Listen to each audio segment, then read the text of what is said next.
You see, he's going to start the timer, and I'm supposed to tell him when, but I want more time that he wants to give me, so all right. I guess we better start it, Peter. Thank you very much. It was a very, very warm introduction. I'm delighted to be here. I've been to Scotland before. This is not Scottish weather, so nice try. That's terrific. Great venue, great audience, great day yesterday. So I want to talk a little bit about what matters to student success, but I'm going to put a sharper focus on it. We've learned a lot collectively around the world about what matters. You got a healthy dose of that yesterday from Sally. I had a chance to review some of what she said and have worked with her before, so I think you'll find some complementary themes, hopefully nothing contradictory. And if you do, don't tweet that. Just say this is a terrific conference and so on. So I want to talk about student success. And we come from different places on the university, other campuses. We have different roles, responsibilities, but we're all into this really for the same reason, I think. We don't have to get too abstract here. We want students to leave and finish what they start and be very, very different in some qualitative ways that are likely to, if not ensure, certainly increase the odds that they're going to survive and thrive post-study, right? So that's what we're after here. And I've tried to simplify my life here in recent years by thinking, and we're thinking about transitions here, and transitions occur really all the time, right? I mean, we're focused on some fairly specific, we try to define them, transitions, which is important for us conceptually and pragmatically. But I think at the end of our work, we can tell whether we've made a difference, whether, in fact, students have made the kind of changes in the way in which they approach, realize, understand, act in the world, if they are better at doing this unnatural human act, which is thinking about their own thinking in real time. This reflective capacity, which does not come, I don't think, naturally to many of us or our students, but it is a practiced art, and people get better at it with the more practice they get. Thinking about their own thinking, and then we get involved further by putting them in situations where we not just give them an opportunity, but we actually require them to demonstrate that they can make connections between what they've experienced inside, outside the classroom, lab, and studio. And then what makes our work and student success really meaningful is whether students can actually use what they've learned. This is not to diminish the great learning for learning's sake, right? We want that as well. But if we don't deliver on the promise of post-secondary higher education being not just an economic driver, but a way in which we can change how people experience their lives and that of others, then we have not done the work that we need to do. So in my time with you this morning, I want to talk just very briefly about NALOA. Peter was kind enough to mention the project, an institute that I've been involved with for the last now about 7 years. And then just a very short kind of synopsis of the nature of the world for which we're preparing our students today. And it's a very different place than most of us were prepared for, which makes a huge difference in terms of what we ought to be thinking about in terms of how we organize the curriculum and out-of-class experience. And then we get into this stuff about engagement and high-impact practices, which is going to be the theme of my talk here. So NALOA, which I'm told is kind of the third most common Polynesian surname. That's supposed to be funny. I don't know where you are, but we created an institute, which, as Peter said, is co-located at the University of Illinois, where I now have an appointment, and Indiana University, where I served for 34 years, I guess. And our intention was to provide colleges and universities, primarily in the U.S., but now we've kind of gone global like everybody else has, with the best up-to-date information about quality work in assessing student learning, defined very, very broadly. And so we had in our mind's eye, I didn't realize what this really would entail, but we had in our mind's eye to create a go-to website where a person could find out really anything assessment related in kind of real time, and it is in real time continuously updated. So if you don't walk away with anything else here today, you might jot down the website. And in fact, if you Google NALOA, our institute should come up in the first two. There's a pottery website. I don't know where those people come from. And we've been paying our graduate students to log on to Google every day and type in NALOA so we can get up to the top of that list. But we do a variety of things, and so I'm not going to say much more about it than that. But if you have an assessment function, or if someone on your campus is looking for resources, I think you can find them on the NALOA website, which is, that's the screenshot, and who cares about the screenshot? Finally, I would be remiss if I didn't promote our most recent book, which is out of our work the last 7 years at NALOA. And our thesis here, and one of the big worries, at least in the U.S., I think there'll be some resounding familiarity with this here, is that we capture a lot of data about students and the student experience in particular, but we don't use it very well. Reams, lots of stuff going on, lots of assessment activity, but at the end of the day, what we have to show for it, at least in terms of improved student performance, is very, very scant indeed. So we kind of take up that challenge in this book. I heard Pat Hutchings invoked earlier. She's one of our NALOA senior scholars and some others. So by the way, these make, along with student success in college, these make great holiday gifts. So I would encourage you. So, does this guy know anything about higher education anyplace else in the world? Well, maybe not. But let's see if these themes, which pretty much capture what's going on in the States, resonate with you, right? We got a lot more people going on to post-secondary education, and they are coming from backgrounds unlike any previous generation, going much deeper into a much wider pool of aspirants. Many of these students are what we would say underprepared for university-level work. Is this beginning to sound familiar to you?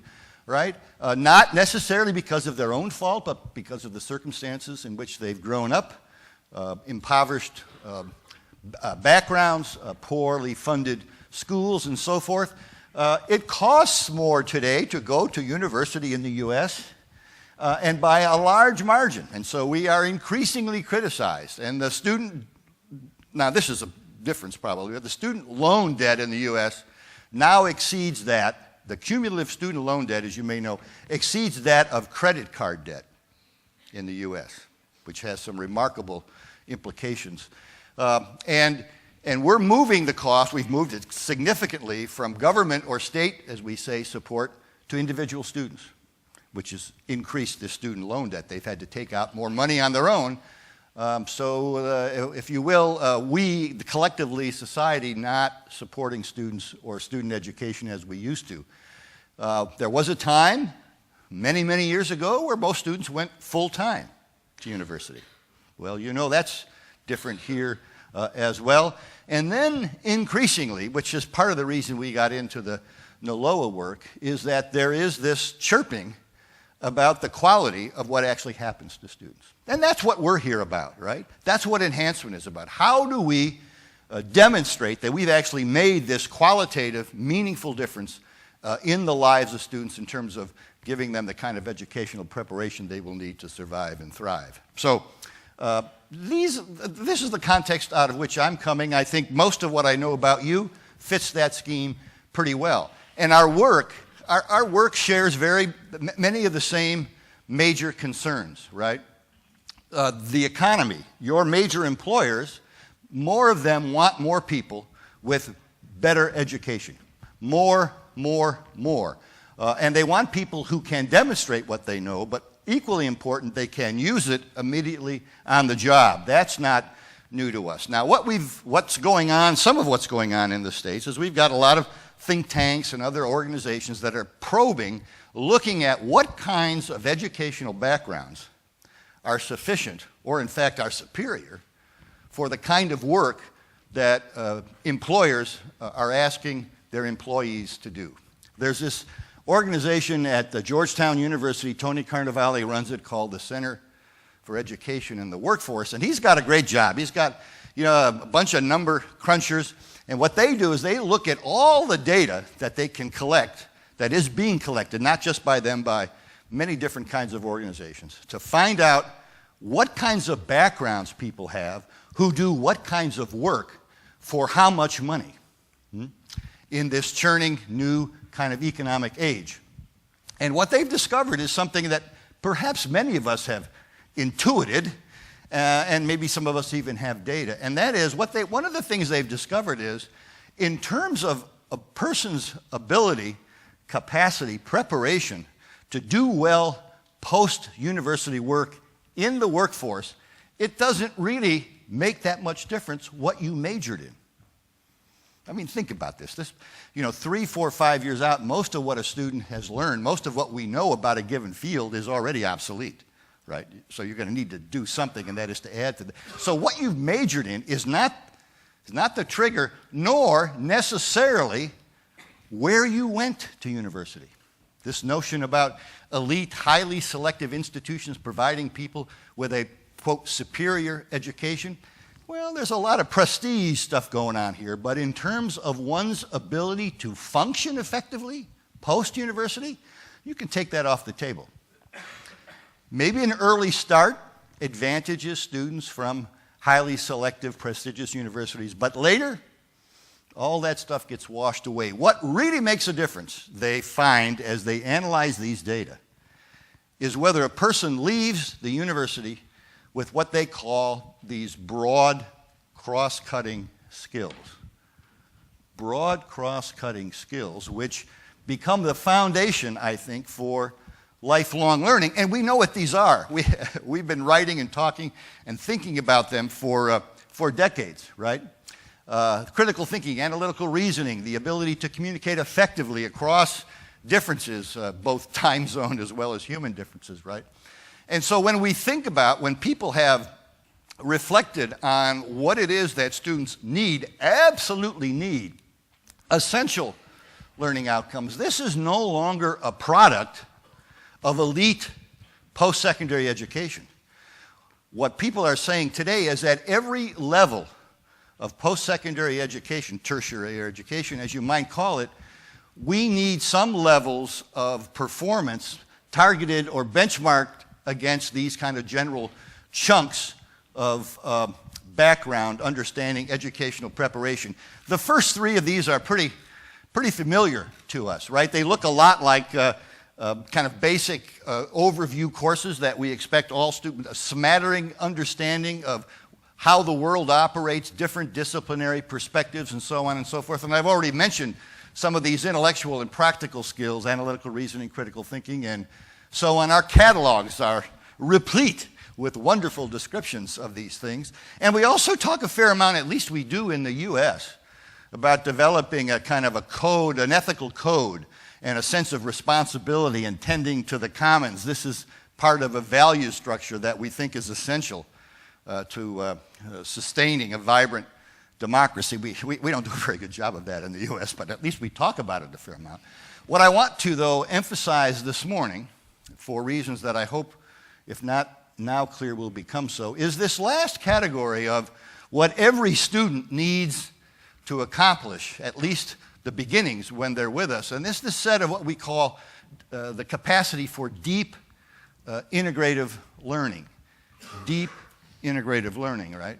And what do we mean? What am I trying to communicate? Well, it'll be a little bit clearer, I hope, in a few minutes, but it is a student, it is a person who can behave in this way. No one has I think, a fulsome description of deep integrative learning, at least not one that we can operationalize. But we think some of the characteristics of such a person is someone who is able, in their own words, to describe what it is they're learning and its relevance to them, right? It's not just repeating what they heard in a lecture, but it is internalizing it and showing examples of what that looks like in their own life and being able to take different kinds of information and make new synthetic, holistic interpretations out of it, right? To take a lot of different pieces of information, right, and distill what we think the patterns are, what potential implications are of these various pieces of information, and to take what we're learning, very, very important, and show that we can use it, often in different forms, as we encounter new, novel situations. And never before in the history of our world, right, has it been more important for someone to be able to understand, not just understand, but appreciate and perhaps recognize, acknowledge why somebody from a different point of view, a different culture, a different place in the world sees the world or a phenomenon in a very different way. Lots of opportunity for misunderstandings here, right? So the capacity, and this is just a thumbnail sketch, and so just kind of, if you're daydreaming now, stop back and say, where in the world, where is it in our program of study at my institution that we are asking students to show us they are developing this capacity? Where is it happening? It cannot happen in a single course. It probably cannot happen in a single program of study, which makes our work even more challenging. So where does this miracle occur? The capacity for deep integrative learning. Well, you heard some of it yesterday and throughout the sessions that are sprinkled throughout this wonderful conference. And we know some things. You heard about some of these things, and I'm going to maybe put them in a slightly different context this morning about what we know will predict a student's likelihood that they will stay and finish what they start. As we heard yesterday, that first year is in many ways the single most important year. Not that they learn everything they need to know. In fact, they're not even on the cusp probably in that first year of deep integrative learning. But if we don't keep them, we're never going to move them to a place where they can accomplish or acquire these kinds of skills and competencies. So how do students feel about being with us? This psychosocial fit. Do they see other people, peers? You heard a fair amount yesterday about the importance of peers. I'll come back to that. Is there an affinity group that they have now connected with where they can draw support and encouragement? What we're finding from some projects in the U.S. is that the main reason many students stay is because their friends won't let them quit. And this is particularly true of older students, what you would call returning students. Their friends won't let them quit. And how does one create, in classes actually, which is the only thing that many students have in common is that classroom, who's responsible for creating that sense of belonging? How many, the student progression, how many credits are students accumulating? And this is our great challenge with part-time students. That end goal is so far out that there's many opportunities for life to intervene, to stop them from moving. So this is simply an early warning system. There's not much we can do about it. You've heard a lot about academic social support. Of course it is. I want to just dwell for a moment on something that we don't read a lot about in the literature, but when we reviewed what matters to student success, all the stuff we could put our hands on a few years ago, we came across a series of studies that kind of added up to what I'm calling here goal realization. So just follow this line of reasoning with me for a minute.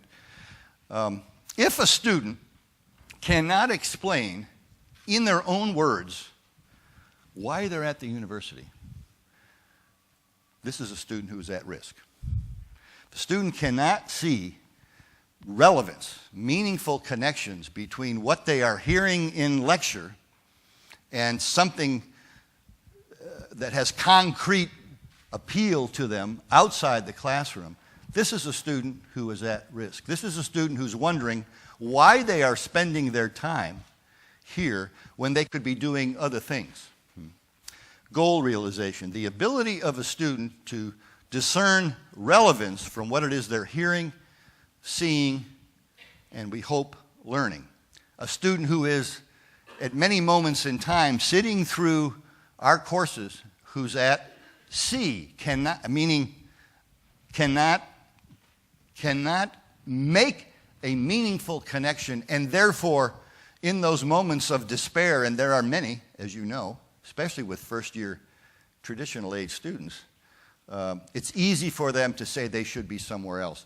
I want to come back to this point because we heard some things yesterday, and there are other things that are related to specifically high-impact practices that put a student in a situation where it's easier for them to see relevance. And finally, this last point, the key, we think, probably the single most important lever we have is to get students, easier said than done, to get students to do the right things. Getting them engaged, if you will, in the things that matter. Lots of time and energy spent on this, thousands of studies from around the world, Ernie Pascarella and Pat Turner. How many of you know this book, How College Affects Students? I guess it's big and it doesn't travel well across. We have a few hands up here, and I'm going to ask you whether you've read the whole thing.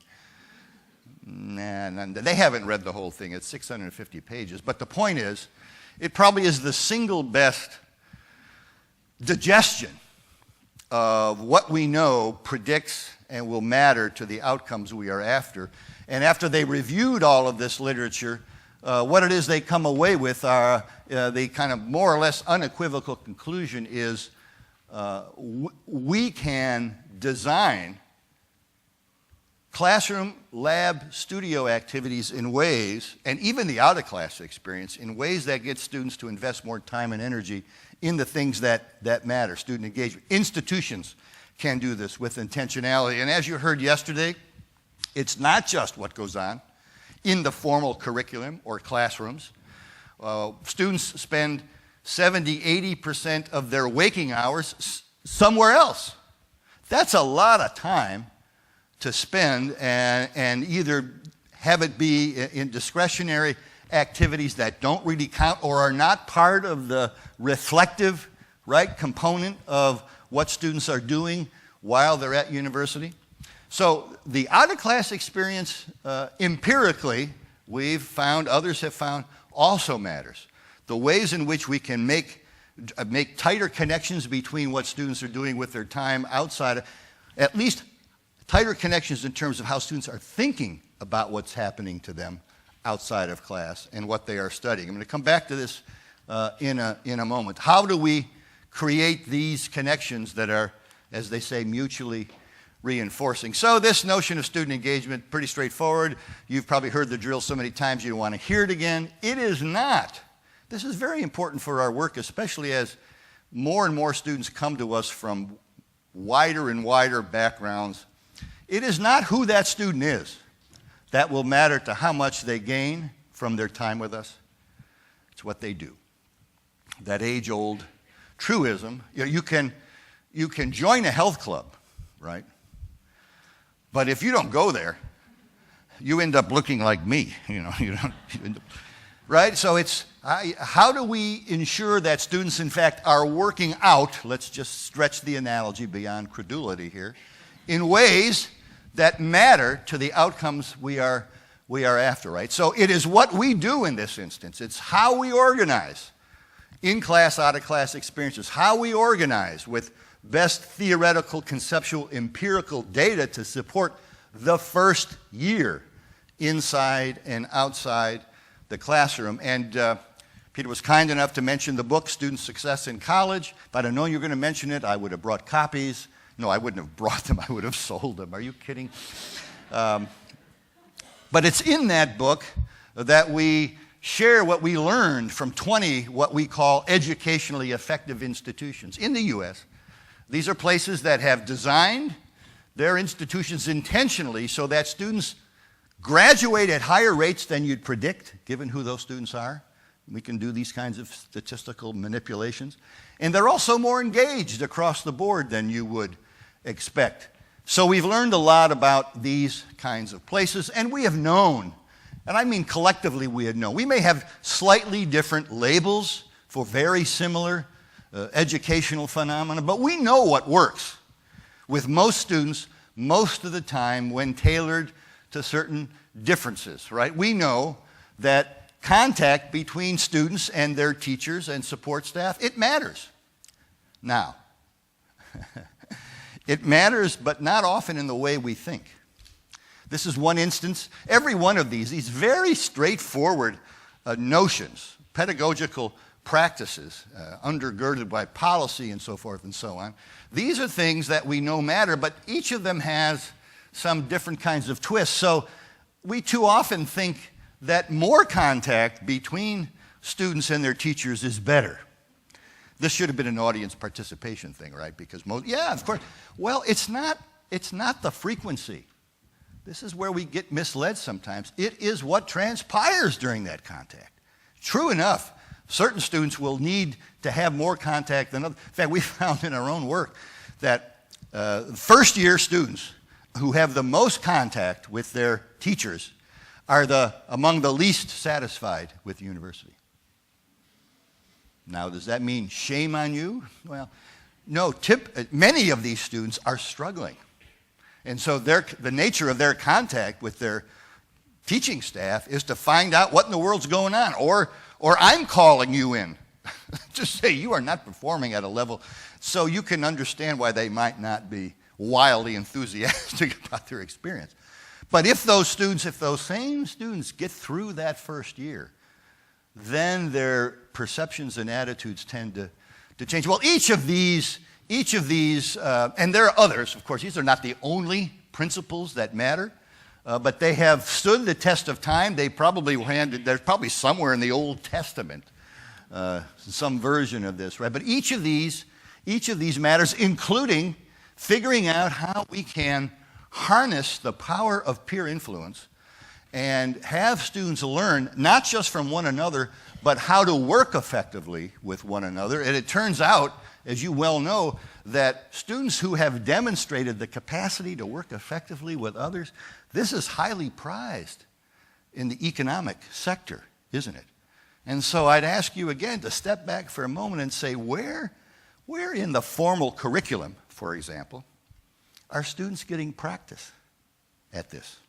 In the formal curriculum. This is not just something that would be nice to have, or as we used to still say in many quarters, the soft skills that we don't touch with the curriculum because they are not of a high enough order to be acknowledged as important.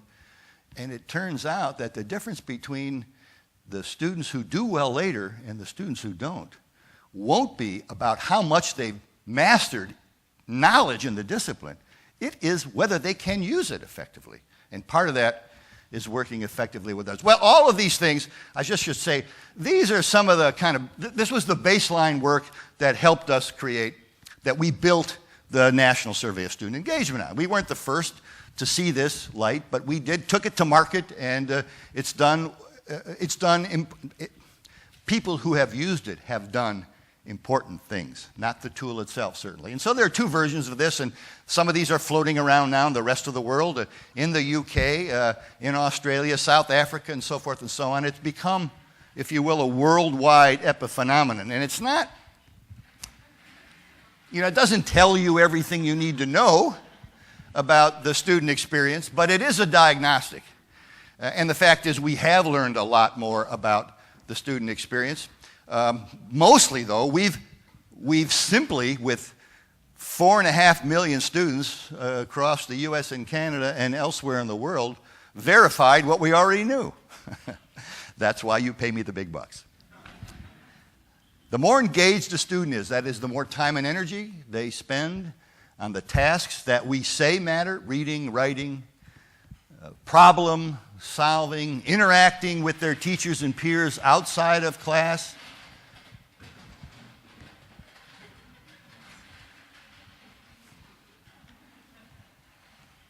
I'm going to count that as a polite smattering of applause. I don't know, maybe something else, but the more engaged a student is, the better their grades are, for whatever grades mean. They're more satisfied with their educational experience. Not that that's our primary goal, but it's important. And they demonstrate higher levels of the abilities to do the things we say matter, these desired outcomes, right?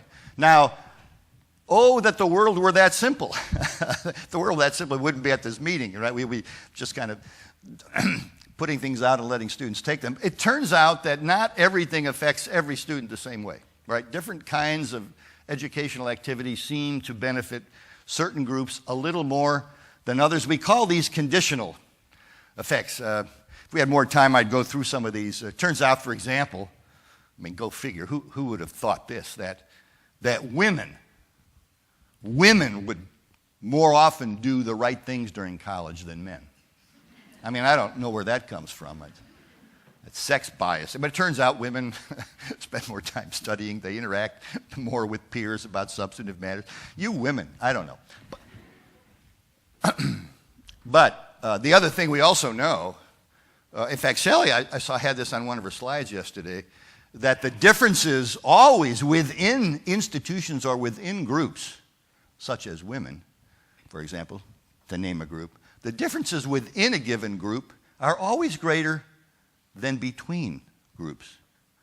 So we say on average women are more engaged than men, but it turns out, and I see 3 or 4 of you here, 3 or 4 women, there's always some women who are less engaged than men on average. So we always need to be teasing out and getting even more detailed in our analyses. But we've also discovered in recent years, this is very powerful stuff, that engagement can have, here's an audience participation opportunity, okay? And if nobody else gets it, you're going to have to answer. This is what happens when you sit in the front row.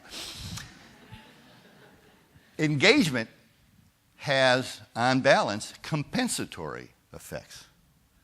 Compensatory effects. When someone compensates for something, this is not about money, by the way, so take your mind off that. So when someone compensates for something in their behavioral repertoire or background, what is it they're doing?